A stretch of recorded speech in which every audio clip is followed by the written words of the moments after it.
Students, welcome back to Mathopia. बच्चों, आज के इस वीडियो में हम चैप्टर 1 के ही इम्पॉर्टेंट क्वेश्चंस डिस्कस करने वाले हैं। कल मैंने आपको बताया था कि हर सेशन में मेरे कुछ क्वेश्चंस जो काफ़ी इम्पॉर्टेंट थे वो छूट गए थे, तो उन सबको मिला के और थोड़े और अच्छे क्वेश्चंस इसमें ऐड करके मैंने ये आज का वीडियो तैयार किया है। आइए शुरू करते हैं क्वेश्चन नंबर 1 से। बच्चों, ट्रू और फॉल्स टाइप के जो क्वेश्चंस है, मुझे इसमें आज एक बात फिर से रिपीट करने का मन हो रहा है कि जब किसी भी स्टेटमेंट को आपको ट्रू है या फॉल्स है ऐसा बताना हो, तो कोई एक एग्जाम्पल में वो ट्रू होने से स्टेटमेंट सारे केसेस के लिए ट्रू है ऐसा नहीं कह सकते। लेकिन अगर आपको एक काउंटर एग्जाम्पल मिल जाता है कि जहाँ पर वो फॉल्स हो जाता है, तो उस स्टेटमेंट को आप फॉल्स स्टेटमेंट कह सकते हो। ये बात आपको ध्यान रखनी है। इसलिए जब किसी भी स्टेटमेंट के ट्रूथनेस के बारे में आप जब सोचेंगे, तो आपको कोशिश ये करनी है कि आपको कोई काउंटर एग्जाम्पल मिल रहा है क्या। अगर काउंटर एग्जाम्पल मिल जाता है तो आप आसानी से उसको फॉल्स कह सकते हो। लेकिन अगर ट्रू कहना है तो आपको ऑल पॉसिबिलिटीज चेक करनी पड़ेगी। अब चैप्टर 1 जो हमारा है रियल नंबर्स, उसमें हमने इररेशनल नंबर्स के बारे में थोड़ा ध्यान से डिटेल से पढ़ा है। तो रैशनल नंबर्स और इररेशनल नंबर्स सेपरेटली और उनका कॉम्बिनेशन, तो वो जो प्रोडक्ट या एडिशन करने से हमें जो नए नंबर मिलते हैं वो रैशनल होते हैं, इररेशनल होते हैं। क्या होता है, इस टाइप के ऐसे 6 अलग अलग स्टेटमेंट बन सकते हैं।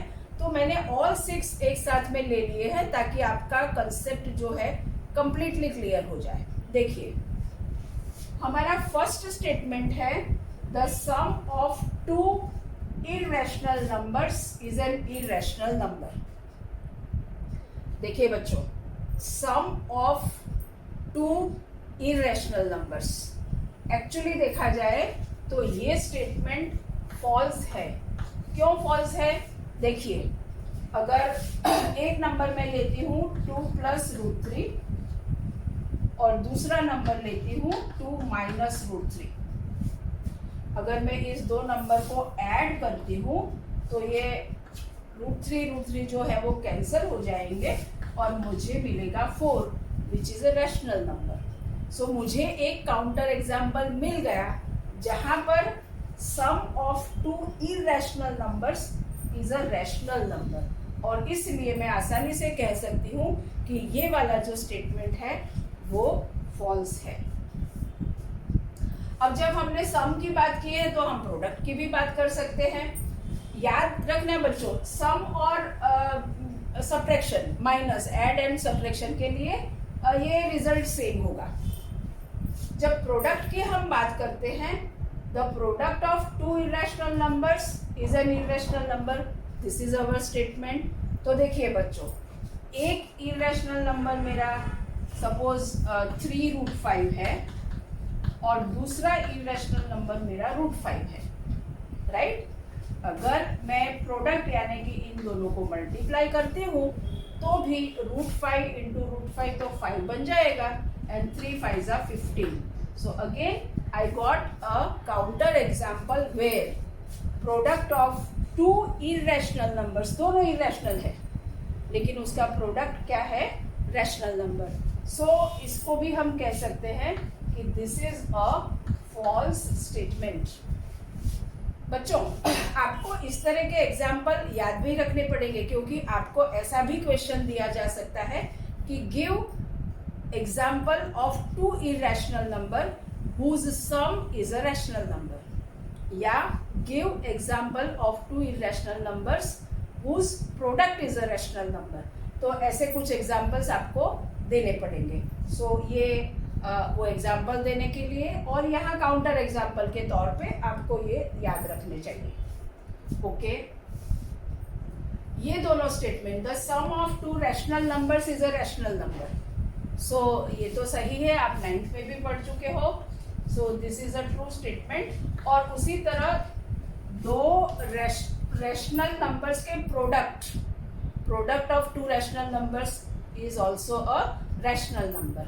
सो देखिए बच्चों, suppose product of two rational numbers की हम बात करते हैं। सपोज एक नंबर है हमारा 2/3 और दूसरा नंबर है 3/2, राइट। तो ये प्रोडक्ट हम लेंगे तो हमें आंसर मिलेगा 1। आप कहोगे कि मैडम ये तो नेचुरल नंबर है या तो पॉजिटिव इंटीजर है, ये तो p/q फॉर्म का नहीं है। लेकिन आपको याद होना चाहिए कि every integer can be expressed as p/q form. 1 को मैं 1/1 लिख सकती हूँ, right. So this is rational number. To be very specific we can say that it is a natural number, it is a positive integer, लेकिन ये rational भी है। So the product of two rational numbers is also a rational number. अब हम 5th statement देखते हैं। 5th statement हमारा जो है, ध्यान रखना बच्चों, the sum of rational and irrational numbers is a rational number. तो ये स्टेटमेंट जो है वो हमारा फॉल्स है, क्योंकि इरैशनल नंबर्स, रैशनल नंबर और इरैशनल नंबर को आप ऐड करेंगे तो आपको जो रिजल्ट मिलेगा वो हमेशा इरैशनल नंबर होगा। ओके, इसमें भी एक आध काउंटर एग्जाम्पल आप दे सकते हैं। और उसी तरह, लेकिन ध्यान रखना है बच्चों, देखिए मैंने थोड़ा सा ट्विस्ट किया है। The sum of rational and irrational numbers is a rational number, तो ये फॉल्स है। तो आपको लगेगा कि the product of rational and irrational number, वो भी फॉल्स स्टेटमेंट होगा, लेकिन मैंने यहाँ रैशनल के बदले इरैशनल कर दिया है, राइट। तो हमेशा एक फ्लो में चले जाने की आदत नहीं होनी चाहिए, आपको केयरफुली पूरा स्टेटमेंट पढ़ना है। So the product of rational and irrational is an irrational number. So this is a true statement. So इस तरह से रैशनल और इरैशनल नंबर के सम या प्रोडक्ट की बात आए तो आप आसानी से आंसर कर सकते हैं। अब बच्चों, मैंने हर एक क्वेश्चन ऐसा लिया है कि उसमें आपको कोई ना कोई बेसिक कंसेप्ट डिटेल में समझाया जा सकता है और आपकी क्लैरिटी हो पाएगी। तो सेकंड क्वेश्चन कुछ ऐसा ही सिलेक्ट किया है, काफ़ी अच्छा क्वेश्चन है बच्चों। देखिए question number 2,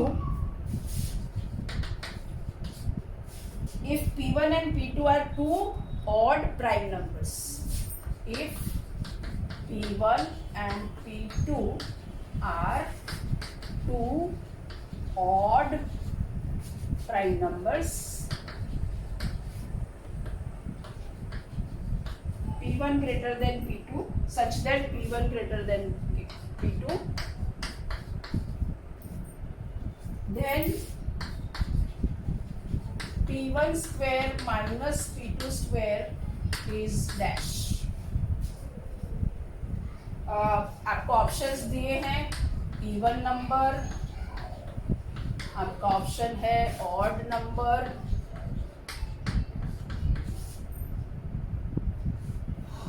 odd prime number and option D है आपका अप्राइम नंबर। अब देखिए बच्चों, P1 और P2 हमारे टू ऑड प्राइम नंबर्स है। अब प्राइम नंबर्स के लिए तो स्टैंडर्ड कोई फॉर्म नहीं है, लेकिन ऑड नंबर्स के लिए हमें पता है कि they will be of the form 2k + 1 where k belongs to z, right. Okay, so solution में हम देखते हैं,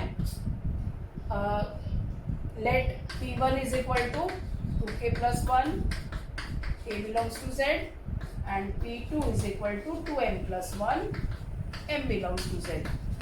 ये हो गया।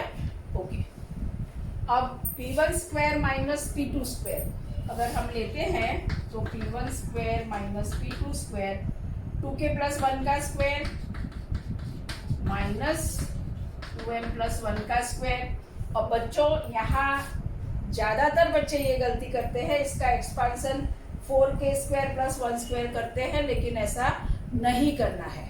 यू आर ब्राइट स्टूडेंट्स, सो आपको इसे एक्सपांशन आइडेंटिटी यूज करके करना है। So it will be 4k square plus 4k plus 1 and similarly, लेकिन माइनस से हम ब्रैकेट ओपन कर रहे हैं तो साइन चेंज करते चलेंगे। सो 4m square minus 4m minus 1, ये दोनों जो है वो कैंसिल हो जाएंगे और बाकी जो भी बचा उसमें से हम 4 निकाल सकते हैं। सो k square plus k minus m square minus m, और इस कांस्टेंट को हम एक नया नाम देते हैं k dash. So this is actually 4k dash p1 square minus p2 square, यानी कि इसमें से कौन सा ऑप्शन मिलेगा आपको? Even number. So even number तो सिर्फ 2 से डिविजिबल होते हैं या तो 2 के मल्टीपल्स होते हैं, लेकिन यहाँ तो 4 से मल्टीप्लाई कर सके यानी 4 के मल्टीपल्स हैं, ऐसा आप आंसर कह सकते हो। बट ऑप्शन में आपको इवन नंबर दिया है, so your p1 square minus p2 square is a even number. Okay बच्चों, यहाँ एक और बात हमें समझनी है कि ये जो ऑड और इवन की बात है, तो आप एक ऐसा ध्यान में रख सकते हैं,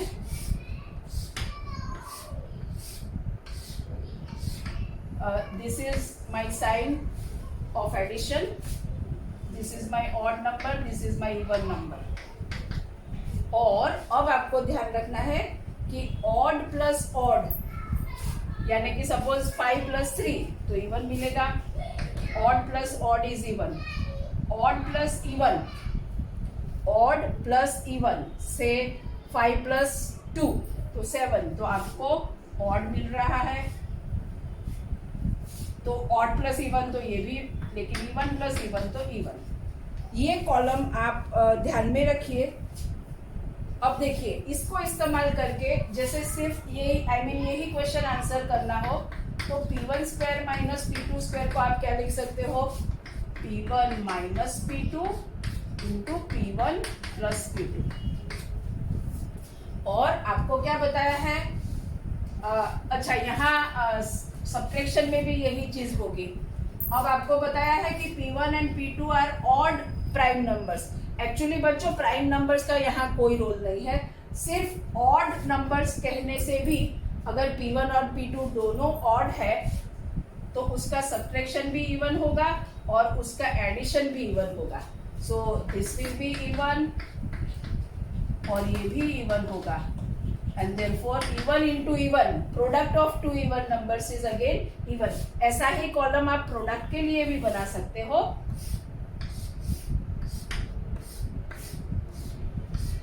मल्टीप्लिकेशन ऑड इवन, राइट। और वो कॉलम आपका है दोनों ऑड होंगे तो ही आपको प्रोडक्ट ऑड मिलेगी, बाकी सब केस में आपको इवन मिल जाएगा। दोनों ऑड, राइट। आप एग्जांपल लेकर चेक कर सकते हैं। देखिए, दोनों ऑड है, 5 7 35 इज ऑड, लेकिन 5 6 लिया तो 30, यानी ये 2 केस, और 6 6 तो 36। तो ये बच्चों इस तरह से, तो इसका मतलब ये हुआ कि even into even multiplication, even into even is even, यानी ये भी इवन होगा। सो दोनों तरह से आप समझ सकते हो, आंसर कर सकते हो कि अगर p1 एंड p2 आपके ऑड प्राइम नंबर्स है तो p1 square minus p2 square will be even number. Not only even, it will be multiple of 4. Okay. Third question भी बहुत अच्छा क्वेश्चन है। देखिए, when Euclid's lemma is used for a less than b, when Euclid's lemma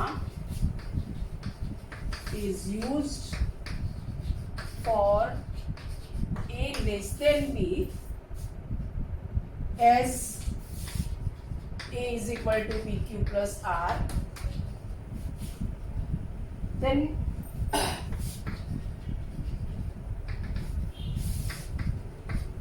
option b is equal to 0, b में होगा r is equal to 0, c में होगा q is equal to 0 and d is equal to 0।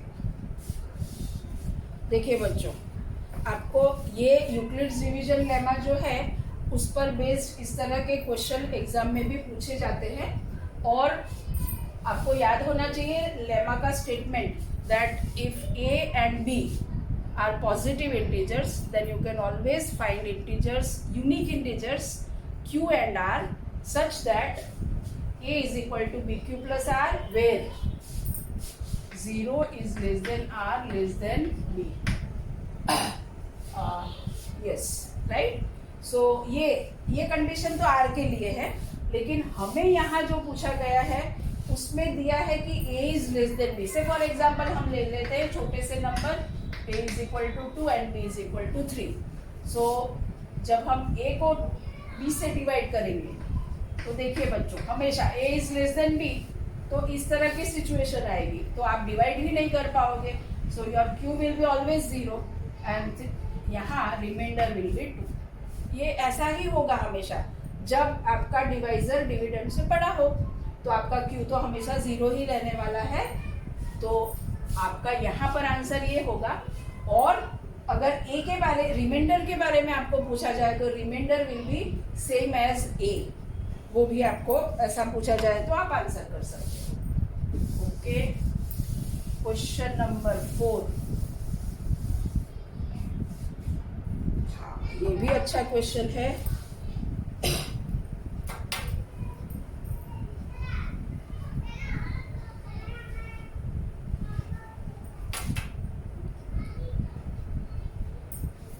देखिए बच्चों, question 4 में n square minus 1 is divisible by 8।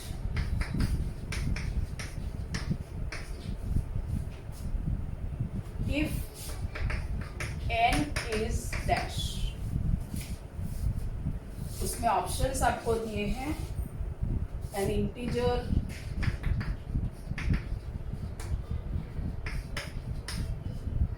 a natural number,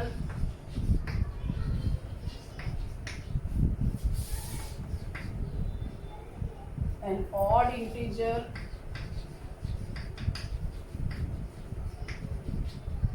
and an even integer।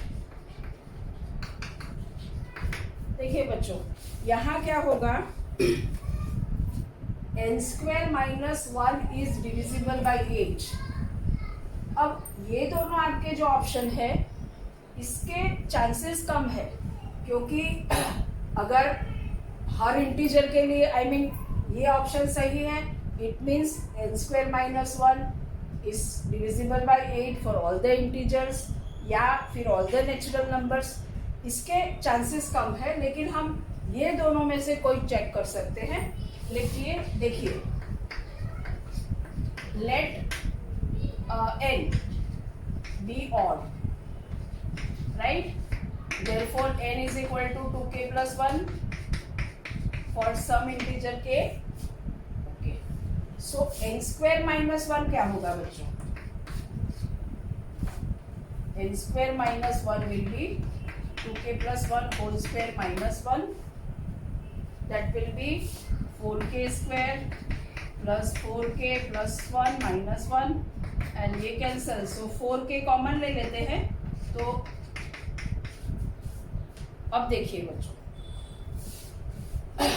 आपकी text book की जो एक्सरसाइज में अगर देखूं तो शायद 1.1 है।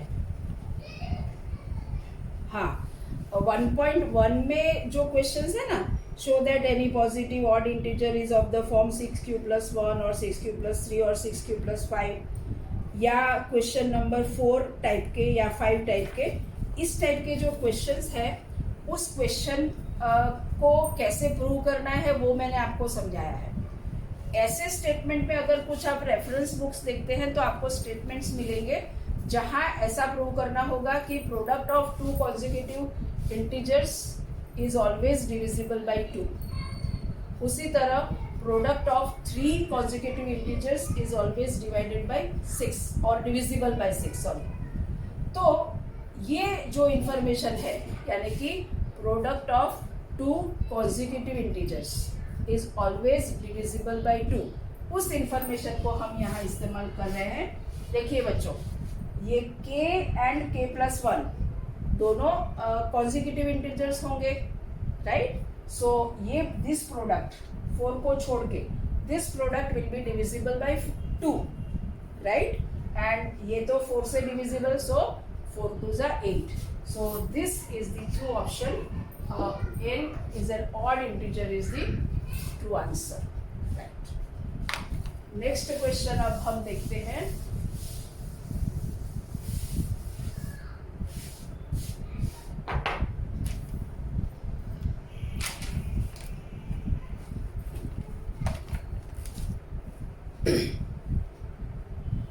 The remainder क्वेश्चन नंबर अब हमारा आया 5, this is 5। The remainder when the square of question 5, the remainder when the square of any prime number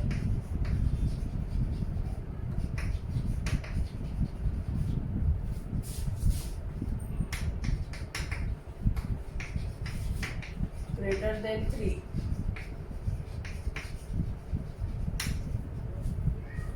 is divided by 6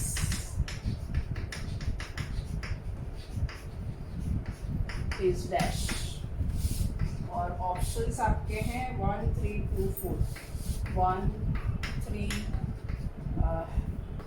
2 4। देखिए बच्चों,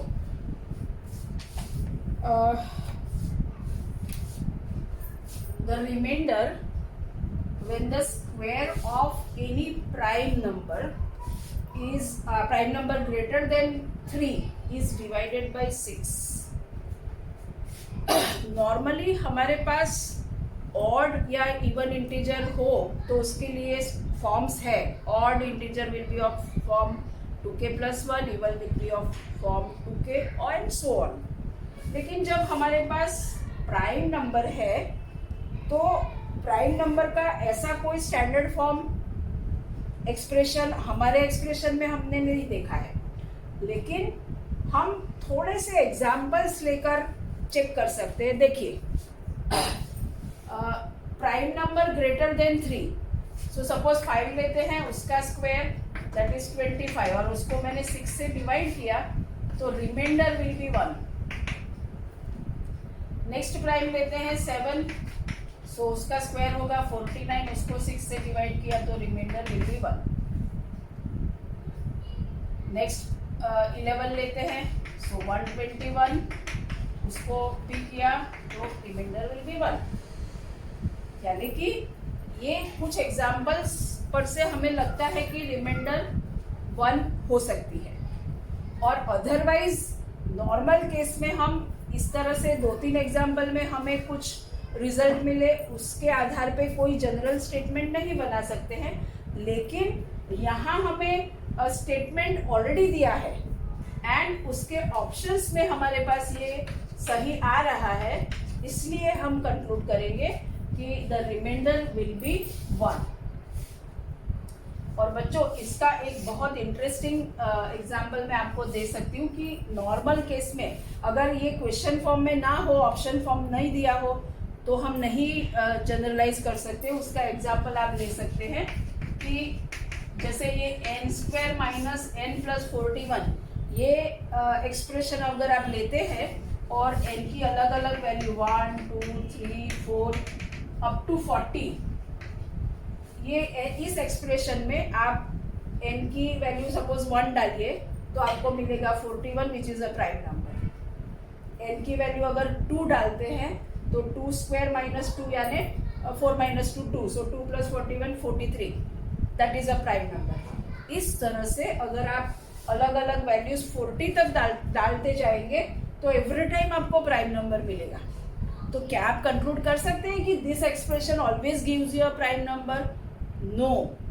जैसे ही आप n की वैल्यू 41 डालेंगे, ये जो है वो आपको प्राइम नंबर नहीं रहेगा। सो कहने का मतलब मुझे ये है मेरा कि कुछ एग्जाम्पल पर से हम कोई जनरल डिसीजन नहीं ले सकते हैं या कोई चीज़ जनरलाइज नहीं कर सकते हैं, लेकिन यहाँ हमने क्यों की? क्योंकि हमें ऑप्शन में ये दिया है और ये सही आ रहा है, इसका मतलब कि ये इसका सही आंसर होगा, ये मान के हम ये ऑप्शन सिलेक्ट कर रहे हैं। ठीक है।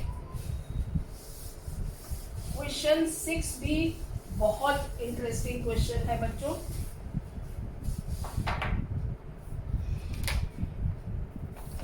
देखिए,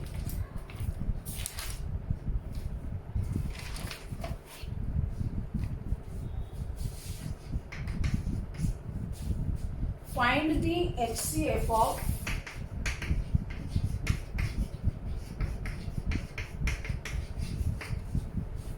134791 6341 and 6339। बच्चों, आपको क्वेश्चन देख के ऐसा लगेगा कि कितने बड़े बड़े नंबर्स हैं, और फिर एलसीएम भी हमें तो एचसीएफ 3 का फाइंड करना है, यानी पहले ये 2 का सेपरेट फाइंड करना पड़ेगा, फिर इसके एचसीएफ के साथ इसका फाइंड करना पड़ेगा। लेकिन अगर आप थोड़ी सी ट्रिक इस्तेमाल करेंगे, देखिए बच्चों, अगर ये 2 नंबर्स को आप देखें तो दिस इज 6341 एंड 6339, यानी सिर्फ 2 का डिफरेंस है। पहले हम इसको हैंडल करते हैं।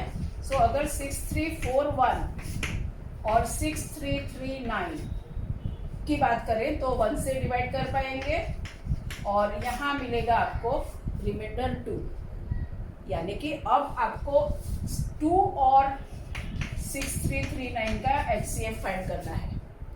बच्चों, जस्ट 1 नज़र डालते ही आपको पता चल जाना चाहिए कि इसका एचसीएफ जो है वो क्या होगा, 1, क्योंकि ये ऑड नंबर है, ये इवन नंबर है, इसमें आपको 2 कॉमन मिलने वाला नहीं है।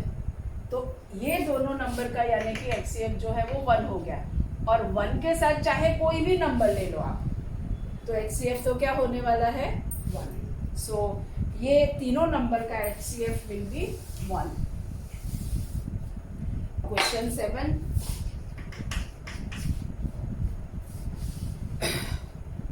Question 7, on dividing a positive integer n by 9, on dividing a positive integer n by 9, we get 7 as remainder.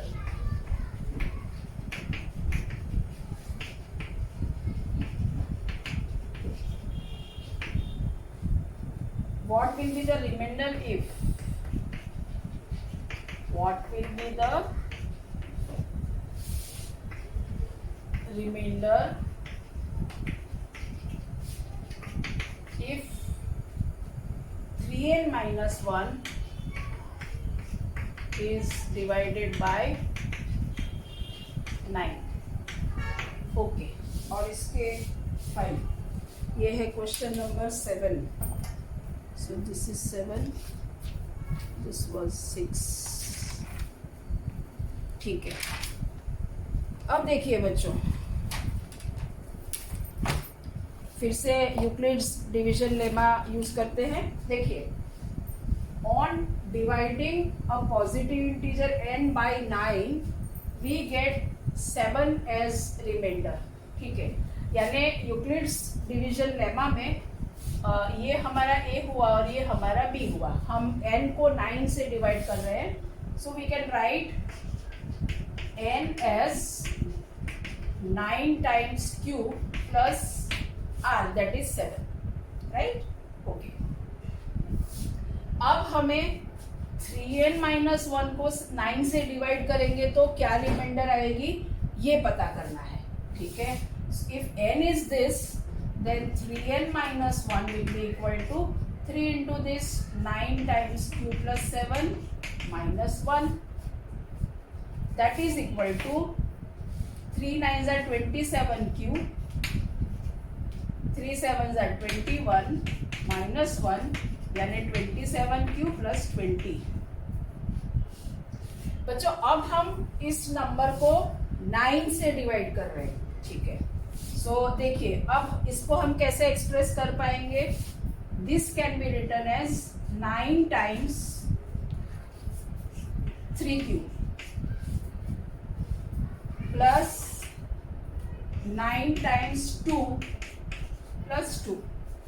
ये तो हो गया 27q, ये 9 2 18 प्लस 2 ये 20, राइट। अब हम इस दोनों में से 9 कॉमन ले लेंगे, so it will be 3q plus 2 plus 2, और इसको 3q प्लस 2 को आप 9k बोल दो, यानी कि जब आपने 3n माइनस 1 को 9 से डिवाइड किया तो आई मीन आपको रिमाइंडर 2 मिलेगी, और you can say that 3n minus 1 you can express in the form 9 times k plus 2, यानी कि रिमाइंडर जो है वो आपकी क्या होगी 2। सो 3n माइनस 1 को जब आप 9 से डिवाइड करोगे तो रिमाइंडर 2 बचेगी। ओके, ऐसा ही सिमिलर क्वेश्चन है a number on dividing a positive on dividing a number 143 bye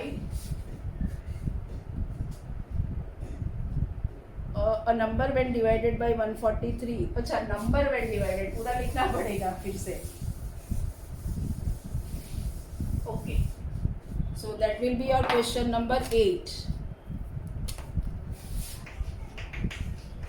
ठीक है, क्या है?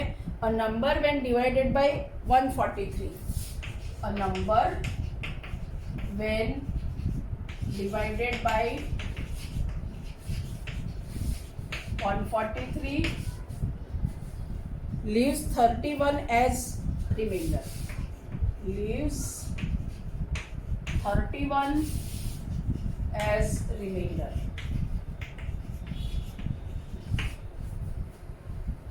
What will be the remainder when the same number is divided by 13? What will be the remainder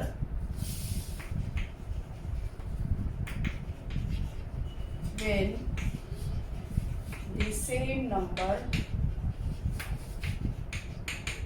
is divided by 13?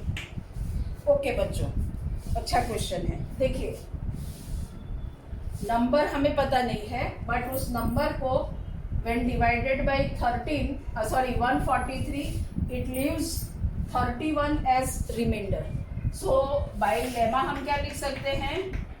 Suppose the number is n and therefore n is equal to, उसको आपने 143 से divide किया है, so 143 is your b, so 143 into q quotient leaves 31 as remainder, यानी कि this is your 31, यानी कि Euclid's division lemma से आपने गिवन नंबर को 143 इंटू क्यू प्लस 31 फॉर्म में लिखा।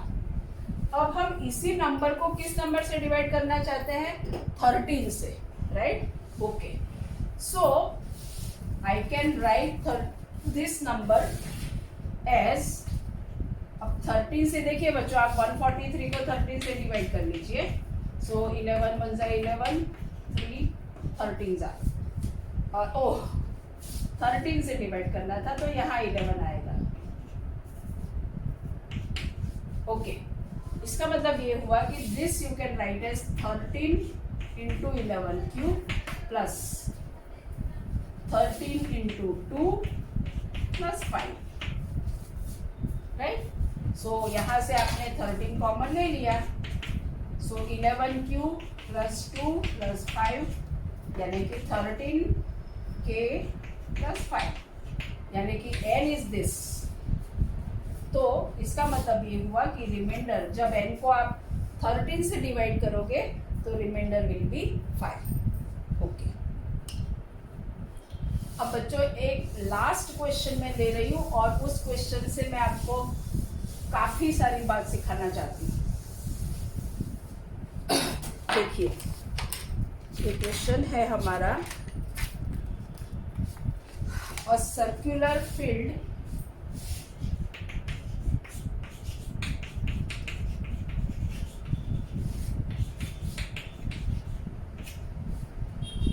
has a circumference of 360 kilometer.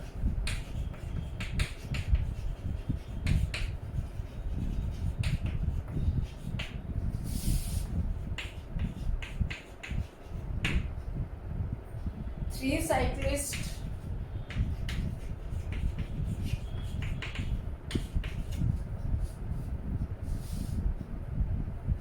start together and can cycle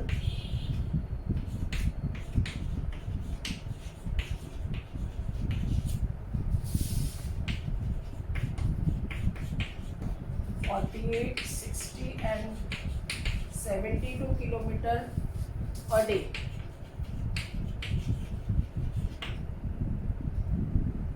Round the field.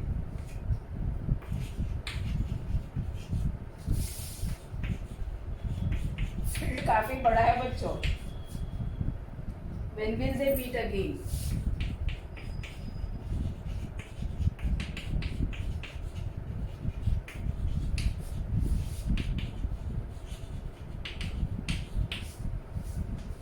देखिए बच्चों, सबसे पहली बात, हमारा तुरंत मन कर सकता है कि 48, 60 और 72 का एलसीएम ले लेते हैं, लेकिन उससे काम नहीं चलेगा। क्यों नहीं चलेगा? देखिए, आपकी टेक्स्ट बुक में एक्सरसाइज 1.2 में सोनिया और रवि वाला क्वेश्चन है। उस क्वेश्चन में ऐसा है कि there is a circular path around a sports field. Sonia takes 18 minutes to drive one round, मतलब 18 मिनट्स में उसका राउंड कंप्लीट होता है। एंड रवि टेक्स 12 मिनट्स, मतलब वहाँ पर हमें एक राउंड कंप्लीट करने के लिए क्या टाइम लगता है वो डेटा दिया है। और फिर उस केस में हमें पूछा है कि जैसे सोनिया को 18 मिनट लग रही है और रवि को एक राउंड कंप्लीट करने में 12 मिनट्स लग रही है, तो दोनों सेम टाइम पे सेम पॉइंट से सेम डायरेक्शन में चलना शुरू करते हैं। तो हाउ मेनी मिनट्स के बाद दे विल मीट। बच्चों, उस क्वेश्चन में ऐसा है कि हमें टाइम दिया है कि भाई उसको एक राउंड कंप्लीट करने में इतनी मिनट्स लग रही है, लेकिन यहाँ हमें जो डेटा दिया है वो टाइम नहीं है, वो है देयर स्पीड। यानी कि पहले तो हमें जो स्पीड दी है उस पर से हमें एक राउंड कंप्लीट करने में उसको कितना टाइम लगेगा हर एक को, वो फाइंड करना पड़ेगा। तो देखिए बच्चों, इसलिए सबसे पहली बात आप ये ध्यान रखें कि यहाँ डायरेक्ट एलसीएम लेने से हमारा आंसर नहीं आएगा। वैसे अगर आप ट्राई करें तो इन तीन नंबर्स का एलसीएम 720 किलोमीटर्स आएगा, लेकिन 720 किलोमीटर्स के बाद उन लोग नहीं मिलेंगे, क्योंकि 720 किलोमीटर्स ये तो तुरंत 10 डेज में कंप्लीट कर लेगा। ये जो है वो उससे ज़्यादा दिन लगाएगा और ये उससे भी, यानी 722 किलोमीटर्स की जर्नी जो है वो सबकी अलग अलग टाइम पे कंप्लीट होगी। यानी 720 किलोमीटर्स ट्रैवल करने के बाद उन लोग मिलेंगे, ऐसा नहीं कह सकते। ठीक है, तो क्या कह सकते हैं? देखिए, सबसे पहले first cyclist will complete a round in 360 upon 48, right? And that is 15/2 days. उसी तरह सेकेंड साइक्लिस्ट की अगर आप बात करें, will complete a round in 360, इसकी स्पीड 60 है, सो 6 days। और थर्ड 5 days, राइट। यानी एक राउंड कंप्लीट करने के लिए तीनों साइकिलिस्ट को अलग अलग टाइम, फर्स्ट को 15/2 डेज, इसको 6 और इसको 5 डेज। अब ये जो टाइम मिला, जैसे उसमें 12 मिनट्स और 18 मिनट्स थी, उस तरह से ये हमें डेज मिल गया। अब इसका एलसीएम हम लेंगे तो वो जो नंबर मिलेगा उतने दिन बाद ये मिलेंगे। लेकिन अब क्वेश्चन क्या आ गया, हमारे पास तो फ्रैक्शन आया। अब फ्रैक्शन के एलसीएम निकालना हमने नहीं सीखा है। अगर आप इसको डेसिमल में कन्वर्ट करते हो तो 7.5 डेज, तो वहाँ डेसिमल आया। तो अब हमें यहाँ ये दोनों बात मैं आपको सिखाना चाह रही हूँ। देखिए बच्चों, हमारा answer will be LCM of 15/2, 6 and 5, right. Okay, चलिए एलसीएम हमें फाइंड करना है इसका। तो पहले इसको फ्रैक्शन फॉर्म में रहने देते हैं, फिर मैं डेसिमल फॉर्म में कन्वर्ट करके भी आपको बताऊंगी। देखिए, तो 15/2 है, तो जब फ्रैक्शन एलसीएम ऑफ दिस, जब आपको फ्रैक्शन फॉर्म में कन्वर्ट कर एलसीएम फाइंड करना हो ना फ्रैक्शंस के, तो आपके पास जिस नंबर के आपको एलसीएम फाइंड करने हैं सब फ्रैक्शन फॉर्म में होना चाहिए। So LCM of this is same as LCM of 15/2, 6/1 and 5/1। And अब एलसीएम का फॉर्मूला है कि अगर आपको एलसीएम फाइंड करना है फ्रैक्शन का, तो आप ले लीजिए LCM of numerator, that is 15, 6 and 5 and HCF of denominator. ये फॉर्मूला है, राइट। सो 15, 6 and 5, इसका एलसीएम होगा 60 और 30 होगा, कर लेते हैं पहले, 30 होगा, राइट। और ये HCF 211 का तो 1 ही होगा। सो 30 डेज, ये हमारा आंसर आएगा कि they will meet after 30 days. तो ये तो इस क्वेश्चन का आंसर हो गया। लेकिन आपके मन में क्वेश्चन आ सकता है बच्चों कि जैसे एलसीएम का ये फॉर्मूला है तो HCF का क्या है। सो HCF, अब ये क्वेश्चन खत्म हो गया, मैं एक्स्ट्रा बातें बता रही हूँ। HCF ऑफ दिस फ्रैक्शन, तो यहाँ HCF of numerator and LCM of denominator. अभी हमें HCF की ज़रूरत नहीं है, लेकिन ये मैं बता रही हूँ कि LCM और HCF का ये फॉर्मूला होता है। ठीक है, समझिए कि आपको डेसिमल में कन्वर्ट करके फाइंड करना है। सो डेसिमल के लिए जैसे HCF ऑफ LCM लेना चाहे, LCM ऑफ 7.5, 6 और 5। तो जैसे फ्रैक्शन में हमें सारे नंबर इस तरह से चाहिए, वैसे एलसीएम में भी डेसिमल में भी सब नंबर डेसिमल फॉर्म में चाहिए। So that will be the LCM of 7.5, 6.0 and 5.0। फिर आपको क्या करना है, पहले आप सेपरेटली एलसीएम ऑफ 75, 60 और 50 ये फाइंड कर लीजिए। और फिर जो एलसीएम आता है उसमें डेसिमल के बाद देखिए हर जगह एक डिजिट है, राइट। हाँ, ये जीरो भी हमें, अगर हमारे पास यहाँ 7.53 होता, 53 होता, तो हम यहाँ 2 0, मतलब डेसिमल में किसी सब के बाद, डेसिमल के बाद नंबर ऑफ डिजिट इक्वल करने होते हैं हमें। तो हमें ये डेसिमल के बाद अब जितने डिजिट है उतने आंसर में निकालने पड़ेंगे। सो इसका एलसीएम 300 आएगा और फिर एक है, सो 30.0 ये इसका एलसीएम होगा। सो इस तरह से बच्चों आप डेसिमल या फ्रैक्शन के HCF एलसीएम निकाल सकते हो। ये जो मैंने आपको लास्ट में समझाया उसके लिए एक छोटा सा आप एग्जाम्पल होमवर्क के लिए ले लीजिए। HCF of fraction 1.75 decimal square है, 5.6 and 7। ये क्या होगा, ये आपको फाइंड करना है। Answer is 0.35। इसको बच्चों आप 1.75, 5.60 और 7.00 इस तरह से करना, तो आपको वो आंसर मिलेगा। और फ्रैक्शन का एक होमवर्क देती हूँ आपको। Find the LCM of 8/9, 10/27 and 16/81।